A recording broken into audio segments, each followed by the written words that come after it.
Mr. Ayer, talk about your Atlantic piece and why you believe it's so important that the Georgia case remains just where it is in Georgia.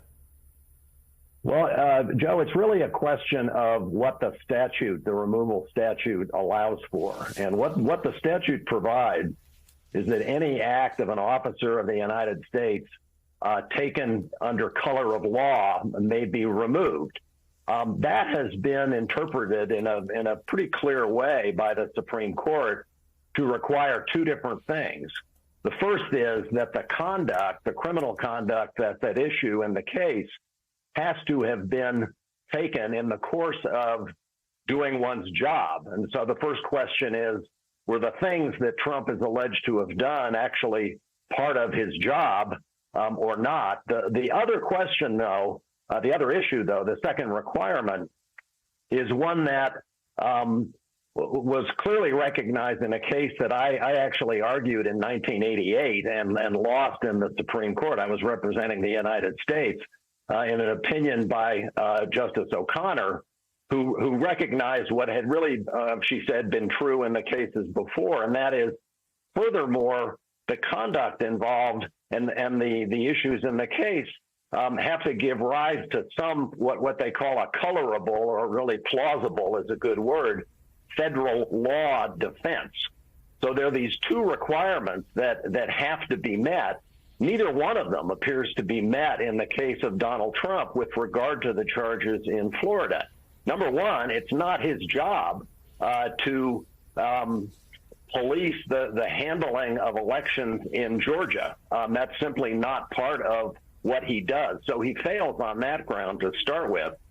And beyond that, there's no question that anybody has heard so far of a defense that one would seriously think of as a real possibility. The two that people talk about mostly are absolute immunity of some sort, and Trump has trumpeted the idea repeatedly that, as president, he can do anything he wants to, that he's got immunity from turning all sorts of things over to anybody else, that it's absolute, and he doesn't have to show any kind of a reasonable basis for it. Well, those have all been rejected. So that defense, I think, is not going to have any traction. And the other one that, of course, we're hearing about now is the First Amendment and his basic idea that he has the right to say anything he wants to, even if it's part of the commission of a crime. And that's been kind of laughed off the stage, too. So barring something else, there's no colorable defense. And on the matter of Georgia, of course, we should note that the former president had said he was going to have a news conference on Monday at Bedminster to provide irrefutable proof that he was innocent and the election in Georgia was stolen from him. He has since canceled that news conference. David Rohde, the question of timing now. There are all these different trials, and it's a question of which goes first. The aggressive start date offered there by Georgia, most believe that's not going to come to be. The case is simply too strong. There are too many defendants. They think that will take a while to get off the ground. We just mentioned that in the federal election interference case, Trump's team is asking for a seemingly laughable April 2026. But you've got some insight that actually that's the case that's heading to the quickest resolution and that the judge is giving some clues as to why. Tell us. Yes, I mean, we don't know exactly what's going to happen here, but what's happening in the federal case is that Judge Chutkan has already warned Trump about the threats he's made, towards this process. The main one being, there's been multiple ones, but being, if you come after me, I'll come after you, was something he sent out on Truth Social. If he continues to, have this kind of behavior, which could be seen as intimidating jurors, then there's a chance that Judge Chutkan can, put him in jail. She can do that. He is a defendant on trial. But in a way, I think that's what Donald Trump would want. It would be humiliating on one level, but politically he's then a victim of the swamp here, D.C. in general.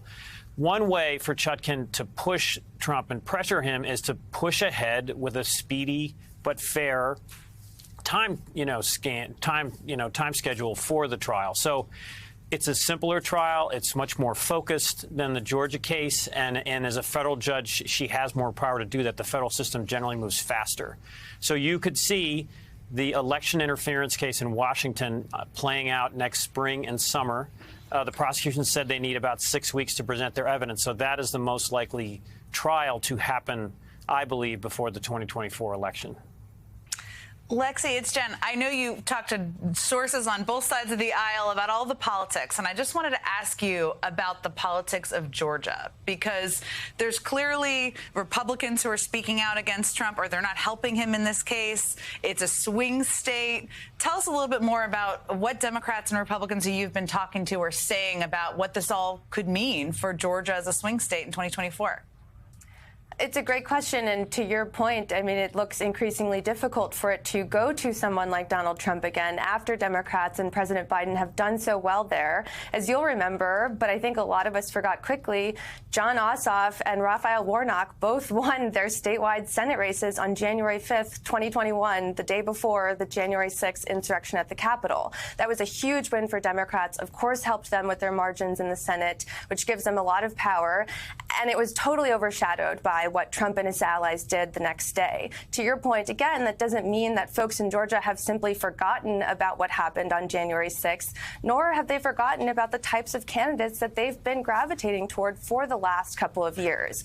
So it's difficult to see politically how this could benefit someone like Donald Trump or his allies in the state of Georgia, when these were the folks whose votes were threatened to be thrown in the trash, essentially, and who were threatened with election fraud. And some members of that community were threatened, as we know, their lives, racial threats about, their family. Folks are facing doxing now online. So it's incredibly difficult to see how any of this could help him politically in that state, which, of course, is purple still, but has rewarded Democrats over the last several years in different ways.